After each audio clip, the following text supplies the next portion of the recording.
नमस्कार।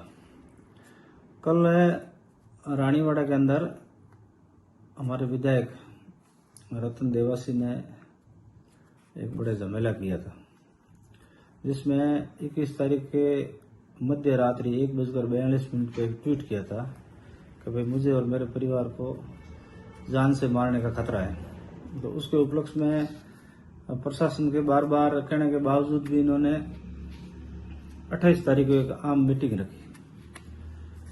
तो उसमें ट्वीट में ये था कि भाई मुझे एक पूर्व मंत्री, उसके पुत्र, सुंदा माता के ट्रस्टी और कुछ आला अधिकारी धमकी दे रहे और मेरे परिवार को खतरा है।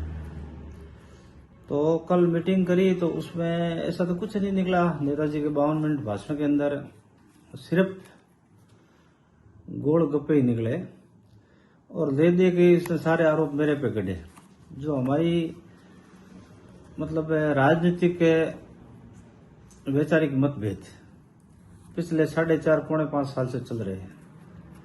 10 दिसंबर 2020 से लेके आज दिन तक, तो उसके दौरान मैंने विधानसभा चुनाव में टिकट मांगी, लोकसभा में टिकट मांगी, तो नेताजी को अखर गया कि भाई एक फफूंद पैदा हो रही है।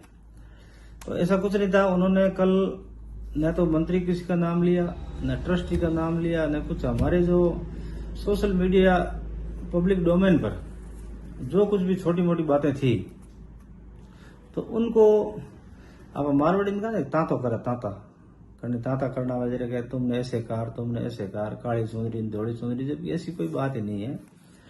सिर्फ नेताजी के घर परिवार में कलह चल रही है। बच्चा मान नहीं रहा है, बच्चा उल्टी सीधी वीडियो डाल देता है किसी के साथ। वो नहीं जाना चाहिए व्यक्तिगत जीवन में उनके, लेकिन और भाई से भी कम बन रही है।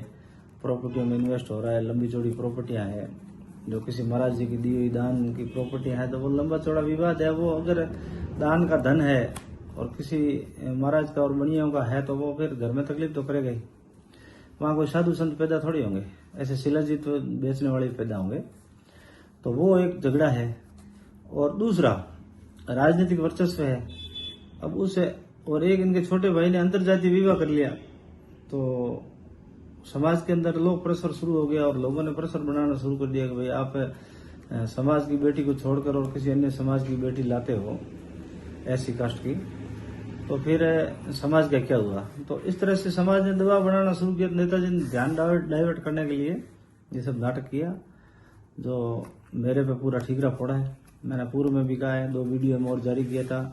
तो डूंगर जी, आपको भी कहना चाहूंगा आपके चैनल के माध्यम से कि प्रशासन भी निष्पक्ष जांच करे। अगर वास्तव में नेताजी को खतरा है और उन्होंने ट्वीट कुछ किया और बताया कुछ, आपने मारवाड़ी में कहने बतावारो बीजो गालवारो बीजो, तो जो कियो है तो बिन बात में कोई दम नहीं है और पूरा ठीकरा फोड़ा।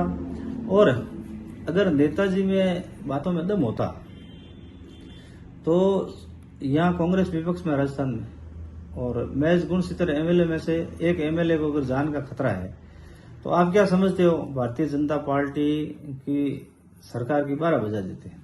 जबकि किसी भी नेता ने जालौर जिले के, जोधपुर संभाग के या इवन राजस्थान के, जिनको अपने आप के मित्र कहते हैं, सचिन पायलट को अशोक जी का चेला बताते हैं और मुख्यमंत्री से ताली पटका है इनका, डोटासरा है, टीकाराम जी जूली है, और भी कई नेता है, किसी ने भी ट्वीट नहीं किया और किसी ने भी इस बात को सीरियस नहीं ली। नहीं तो बाकी आग लग जाती पूरे राजस्थान में अगर ये सही होता तो। लेकिन ये नोटंकीबाज नेता है, इसकी एंट्री नोटंकी से हुई है और वो आज तक कर रहा है लगातार 20-25 साल से। अब मामला पुराना पड़ रहा है, इनके साथ रहने वाले लोगों को ये टारगेट करता है। हमने तो 20 साल सेवा करी, इसको एक माँ जो बेटे की तरह पालती है, ऐसे हमने पाल के इसको राजनीति में बड़ा किया और उसके बाद हमको ये सिला दिया है। तो जो साथ में खड़े हैं उनको भी मैं कहना चाहता हूं कि ये किसी का नहीं है। और मैं एक बात छत्तीस कौम और सभी समाजों से कहना चाहता हूं, क्योंकि आजकल एक समाज शब्द बहुत ज्यादा विख्यात हो गया और समाज शब्द को इतना भुनाया गया है कि उस पर बात करना हर आदमी को करना पड़ता है। तो देखो, ये न तो समाज की लड़ाई है, न विष्णुई समाज की है, न देवासी समाज की और न किसी अन्य समाज की। ये लड़ाई सिर्फ वर्चस्व की है। इसने हमको 20 साल साथ रखा और उसके बाद में जब हमारा समय आया प्रधान बनने का, तो इसमें प्रधान नहीं बनाया, वहां से मनमुटाव चल रहा है। और जाहिर सी बात है, जब मनमुटाव चलेगा तो आदमी अपनी जमीन तलाशेगा, जगह तलाशेगा। और इसने ले देकर ये कहा कि सुखराम जी के कान में ये बात करता है, तो जाहिर सी बात है, जिले का धरना था, जिला बनाने में आप थे, हेलीकॉप्टर आप चढ़े थे, और जिला बिखेरने में सबसे आगे आप थे। वो दुनिया देखी है, दुनिया को पता है यहाँ पे। और उस पर बात जब हुई तो मैं भी धरने में गया था। जाहिर सी बात है, मैं भी 20-25 साल से राजनीतिक जीवन में हूँ। मैं भी कांग्रेस का ब्लॉक अध्यक्ष रहा हूँ, जिला अध्यक्ष रहा हूँ, विभिन्न सरकारी कमेटियों में सदस्य रहा हूँ, आज भी मैं पंचायत समिति का सदस्य हूँ। तो मैं भी जाऊंगा। अब किसी मुनीम को अगर कोई शेड छोड़ देगा तो वो नौकरी नहीं करेगा, दूसरी जगह भी जाएगा। लेकिन सुखराम जी ने आज दिन तक, सुखराम जी से तो मैं 30 साल से कनेक्टेड में हूँ, और आपसे 2003 में कनेक्टेड हुआ हूँ। तो सुखराम जी ने इसलिए पिछले 30 साल के अंदर मुझे कभी हल्की बात नहीं बताई, कभी उसके ऐसे करना वो करना है। ये बात मैं किसी मंदिर में जाके मेरे इष्ट को समक्ष रख के भी मैं कहने को तैयार हूँ, अगर कोई करवाना चाहता हो तो। हमने तो वहाँ जिले के धरने को बात करी थी कि भाई अपने गांव का धरना कब रखना है, कैसे, वो कोई बात हुई है। उसके बाद में हम ज्ञापन देने गए, वहाँ 360 वाले आगे गए, तो उन्होंने इंटरव्यू लिया। तो जाहिर सी बात है, गर्मा गर्म थी उस समय। भीनमाल विधायक और रानीवाड़ा विधायक दोनों ही खिलाफ थे इस मामले के, जिला रखने के। और जिला जब बिखरा तो पूरी हेडलाइन बने थे आप दोनों लोग। तो मुझे उन्होंने पूछा इंटरव्यू वालों ने, तो मैंने यही कहा था कि भाई अगर जनता के साथ रहोगे तो जनता माला पहनाएगी, और गलत काम करोगे तो जनता जूते ठोकेगी। तो वो चीज नेताजी को उखर गया, और उसके बाद सुख जी को टारगेट बनाना शुरू किया।